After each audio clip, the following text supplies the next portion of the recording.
Israel ও যুক্তরাষ্ট্রের যৌথ হামলার পর ইরানের সর্বোচ্চ নেতা আয়াতুল্লাহ আলী খামেনি নিহত হয়েছেন বলে নির্লজ্জের মতো ডোনাল্ড ট্রাম্প উল্লাসে মেতেছিল। আর শুরুতে নেতানিয়াহু মারা যাননি বলে আর ভালো আছেন বলে জানানো হলেও এরপর ইরানি গণমাধ্যম জানিয়েছিল আয়াতুল্লাহ আলী খামেনি মারা গেছেন।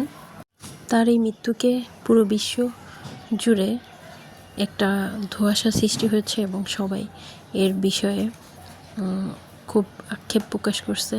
সবাই অনেক মুসলিম বিশ্বগুলোও অনেক কষ্ট পেয়েছে। এই সময়ে দাঁড়িয়ে ইরানি গণমাধ্যম একটা ছবি প্রকাশ করেছে, যে ছবিতে দেখা যাচ্ছে আয়াতুল্লাহ আলী খামেনি কোরআন পড়ছেন এবং তা দেখে সবাই মনে করছেন আয়াতুল্লাহ আলী খামেনি মারা যাননি। তো এই ছবি নিয়েই একটা আলোচনা সমালোচনার সৃষ্টি হয়েছে।